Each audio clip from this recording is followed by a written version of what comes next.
Well, hello, everybody. You guys didn't think I was going to come on, did you? Yes, I was. So, we're live. I believe we're live.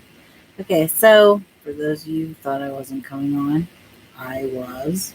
Today is my anniversary. Today is my 5th year anniversary, and that's what I want to talk to you guys about today. 5-year anniversary. How to make it work. How is it successful? Like, I've had long relationships that were horrible and I stayed in them for too long.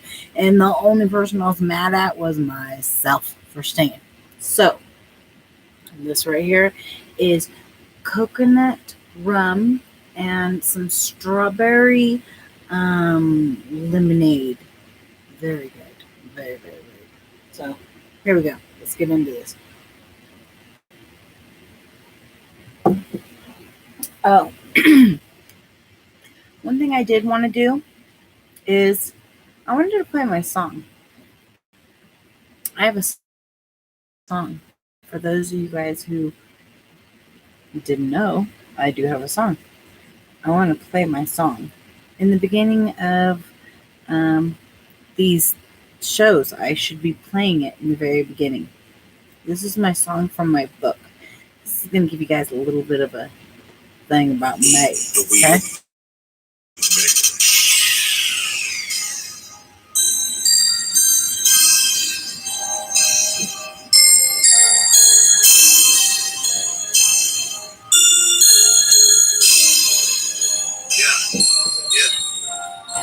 Working with emotions make you emotional hustler. Working with emotions make you emotional hustler.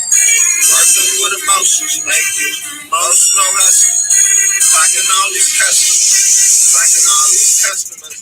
Working with emotions make you emotional hustler. Working with emotions make you emotional hustler. Yeah. Working with emotions make you emotional hustler. Yeah. Clocking all these customers. Yeah. Clocking all these customers. Yeah. Woke up in a jail cell with no bail. No visitations. Or no emails. Yeah.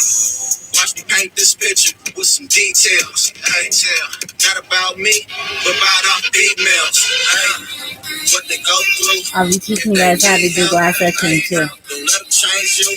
You gotta be yourself. All you got is your kids, girl, nobody else. With the same thought, that's when she knocked herself. Hit that strip club, yeah, that was that only option. Shit started rocking when that booty popping. 10 different men with 10 different problems. Some out of town niggas trying to throw some dollars. Wife at home, yeah, with a missing wallet. That nigga's rent, now she on deposit. She look around slipping, trying to see you got it. Yeah, she Vince Carter, all down that nigga wallet. Yeah, loyal girl, baby, and she keep it silent. Yeah, silent. Still put his hands on her when she say stop it. Trying to show off in front of all his player partners. Yeah, like a man, fuck nigga, you a like a prophet. Yeah, true story. My name is T03, and I wrote the song after a book that was proposed to me from a women's organization. A lot of us don't know what our younger females is going through, but it's our job to let it be known, you know? If we ain't gonna do it, who is? Some of us got daughters, some of us got aunties, mamas, that's all going through this right now, you know? How you feel about it?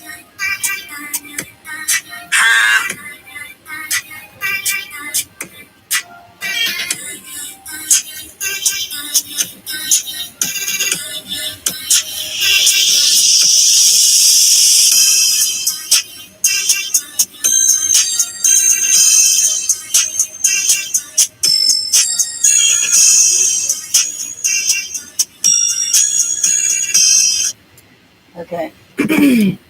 So, that song was done by a gentleman named T03. Also, his name, that's his rapper name. Um, he actually read my book, and I really liked how he brought the whole character traits into it. I would love to play that for you guys louder next time. Throughout all the Fast Cash Friday episodes I want to do.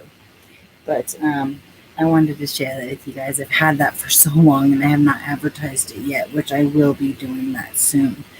But anyways, today is about anniversaries. Today is my 5-year anniversary. I was almost working today and I finally was like, no. Me and my fiance just bought a motorhome. We have a 2018 travel trailer, but we wanted to get a bigger one, so we bought a 36 footer, which is twice as big as the one we had. So yeah, we travel. I gotta give you the whole history. So in 2015, I was in jail. September 23rd, 2015, I got out and got put on ankle monitor and went to my daughter's house. So I remember when I was in jail, a lot of girls told me about places to go to research what online sites are out there and what what it was all about, as far as on a scale of hustlers and as far as on a scale of girls actually wanting to meet somebody. So as a dancer, I never thought I needed to go into no online sites or nothing. I thought I knew plenty of people. I didn't need to meet no more. Which was very stupid, by the way. Social media is crazy, which we'll get into a lot more as you guys are following me. By the way, subscribe to my channel. Please, I can't say good enough. Subscribe. Click the notification button so you know when I'm on. Okay, so back to where we were. So I'm out and I'm researching these sites, seeking arrangements. My bunkie had told me about some girl that got her teeth fixed for 10 grand from some dude on Seeking Arrangements and sugardaddies.com. All these girls are telling me about all these sites. So I was like, I'm going to go research them. So I really did a page that said I'm on here researching. I'm not trying to, I just want to find out. I told them I wrote a book. At that time, I hadn't published my book yet. So I was telling them I wanted to start a business and just all this bull so that I could learn more and research. But I was being honest with them about the fact that I wanted to ask questions. I wanted to find out about it. So I was reading something about YouTube on there. I'm like, what was going on? Okay, so I guess they notify me that I'm on. So, okay, so I get out and I'm researching these websites, and I realize that all these websites that are telling these girls these figures that they make and how much allowance they can make and how they want sugar babies and all the stuff, they get on other sites too. So, I thought I'm going to get on Plenty of Fish and all those other sites I've always heard about growing up, but I never got on them because I didn't think I needed them. So I started going on those and researching those. What I found with Plenty of Fish, I'll tell you that because I met my fiance on Plenty of Fish. I was only on there for 30 minutes. Believe me, it was too much. It was really Plenty of Fish. They have a long questionnaire that you fill out, and if you answer correctly, then the person that's looking for you is going to read it and be like, wow, this girl's meant for me, or whatever, this guy is meant for me, or whatever. If you answer it honestly, then you might find somebody. But if you don't answer it honestly, it may be because you're a hustler or a con artist, or because you just want to have sex with everybody that has two pairs of tits. I don't know. Two titties. I don't know. But anyways, I was on there, and after I finished that questionnaire, which took me about 45 minutes, I realized I had like 300 and something people on my page now within 35 minutes. And I had like 50 messages. And I was just overwhelmed with all this attention on there.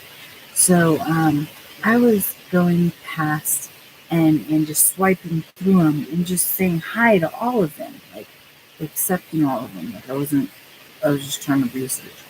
So I wasn't being picky. I wasn't like being selective. No, I was just saying hi to everyone. Plenty of Fish even stopped me and said, please don't copy paste, which is what I was doing. So I was just saying a sentence and I was sending it to everybody like, hi, how are you doing? Whatever. So that was good. Plenty of Fish had enough sense to know when there was someone copy pasting. And then I ran across my fiance's picture, and he was up in the air, like on this huge tower, and he was saying something about how he was teaching his son how to climb towers. And I thought, wow, all these other pictures showed me guys drinking, partying out there, boats, nightlife, swinger life, hanging out life, getting loud life. And then here he is telling me what he does for a living and how he's trying to pass that on to his son. So I thought that was like a great character trait. So I started looking at all these messages. I got overwhelmed. So I went to him and I said, hey, this is my name, this is my number. I'm erasing this. This is way overwhelming. I don't know what I got myself into. I didn't even spend more than that on there, and we talked back and forth. And today we're engaged.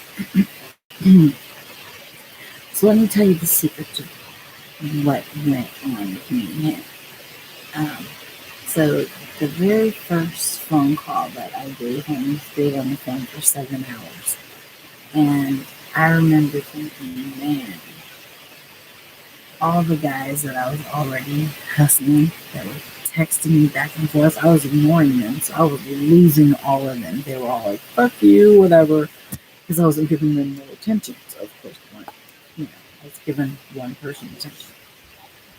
And I just gave him like 7 hours of my time. The next day, when I got up, I called him again and we had another 7-hour conversation.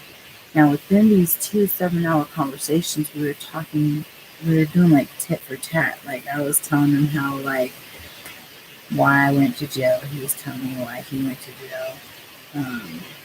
I was telling him my childhood and how I was a little badass, and he would tell me how he was a little badass, and it started like war stories, wound stories, like all kinds of stuff. We just started playing tit for tat, and then it twisted. I started telling him the things that most guys wouldn't stick around for. Like, yeah, I just got out of jail and I'm on an ankle monitor. He, within days, had kicked his wife at the time of like 23 years out of the house. So he told me, well, I just kicked my wife out of 20-some years. I told him I plan on not getting a job. I'm not working for the man. I plan on doing my own business. He told me he's not even working right now. Collective disability. We were just playing the tit for tat on why a man would not want to talk to a woman and why a woman would not want to mess with a man. Like, what woman wants to mess with a man that's not working, that's just got out of a 20-something year relationship? Most women don't think that relationship is over after 20-something years. But, okay, so we both play that, like, what man wants to talk to a woman is on ankle monitor, living at her daughter's, saying she ain't never gonna work again. It should have been just a situation of us running from each other, but we were connected from that moment. We were like, huh, all right, let's just, we told each other the worst that could possibly be about each other within the first 2 days of talking. So it was just wonderful. So, yeah, it was just wonderful. So, fast forward, what I can say now is after 5 years, I've had 6-year relationships, 7-year relationships. I've had longer relationships. But you know what? On our 50th anniversary, I was already planning how I was going to get away from them. I was already planning to move somewhere else. I was already knowing I wasn't going to stay with them for much longer. After 5 years, I hated them. After 5 years, I lost respect for them. After 5 years, it was horrible. This 5 years is different.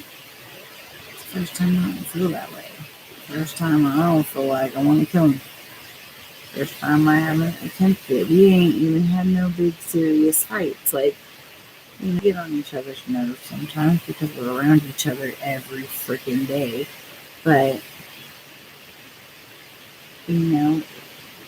it's good. I would say why it is because since day one, I told him I love myself. Even if he didn't, because at the time he was in a bad marriage. He was getting out of it. He did not want to be with her ever again. And I've rebuilt him. I've not rebuilt him. I didn't do nothing but tell him what he was worth.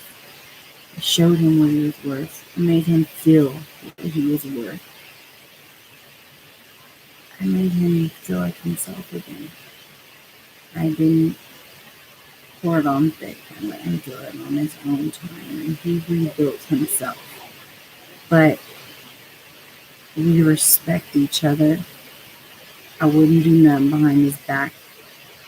I would tell him I respect myself too much to disrespect him by disrespecting myself. I would never talk to another man as long as I'm with him because he's my man. I have to represent him.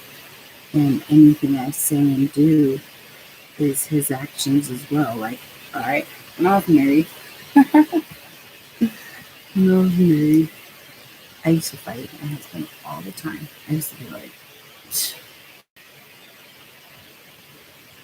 everything he did, if it was stupid, he made me look bad. Like everything your partner does is an image of you. So if you act like a fool, you're making your partner look like a fool. And so that's what our biggest, my ex-husband, that's what our biggest issue is he made me look like an idiot so much. I don't have that problem. I don't worry about that. We know what healthy is. We know what we want. And I would never, ever, like, we're going to travel. We're going to travel everywhere. We don't want to live in a home. We want to get a bunker. Why get a home? We want a bunker. I want a houseboat. I want a big motorhome. I want a bunker. I want a helicopter. Like, we don't want no little things. We want big things. We don't want to be like just everybody else. We want those things together. So, we're going to buy property together. We're going to do some crazy stuff together, but we don't care. And that's what you guys need to find. In a relationship, I think the most key points is to be yourself, to accept yourself, and to accept your faults and to accept the other person's faults because everyone has faults. And stop small picking everything, people. I mean, some of y'all are runners. We'll be talking about that more.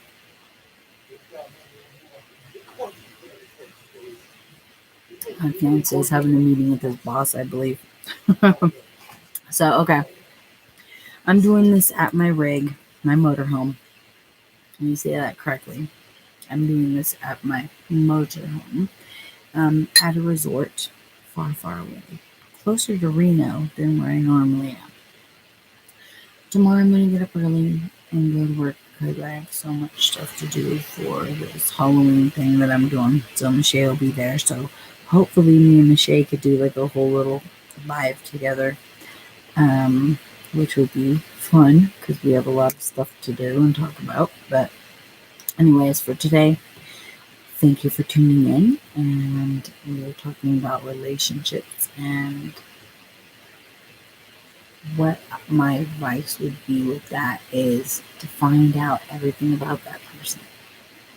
Find out everything. Doesn't matter. Play that tit for tat for them. Find out their weaknesses and their strengths. If someone only tells you their strengths, it's because they feel bad about their weaknesses. Why? If you're going to be with someone, you might as well learn about their weaknesses now.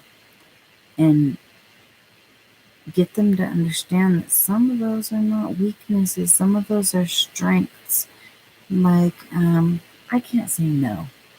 I have a hard time saying no to people.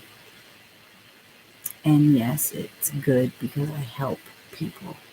But sometimes people know I help people, and so they prey upon that help. And they take more than they should, or they make up a situation to where they need something that they really don't. And because I'm so nice, I can't say no. And so that's why I say sometimes it's not good. Yeah, it's good because I help people all the time. You guys have no idea. It's not like I help people with their mental. I help people financially. I help people with their sanity. I give people hours of conversation to clear their heads. You guys have no clue at what level I'm talking about as far as in helping people that I do. So that would be a fault, is I can't say no to people.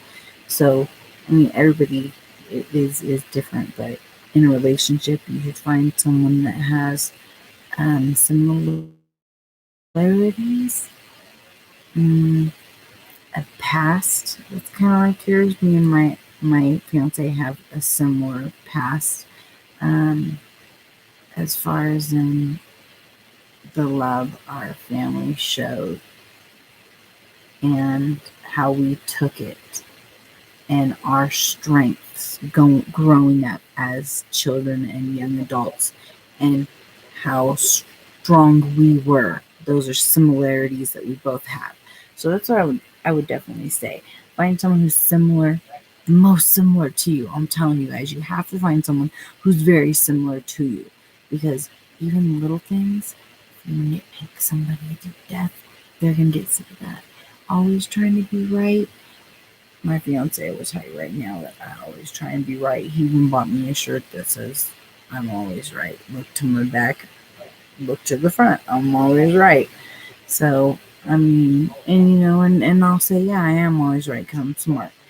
But, sometimes I will admit that maybe I'm not always right and I'm just hard-headed. So, I mean, in a relationship, you just got to kind of compromise, listen to the other person, and find someone who's compatible with you.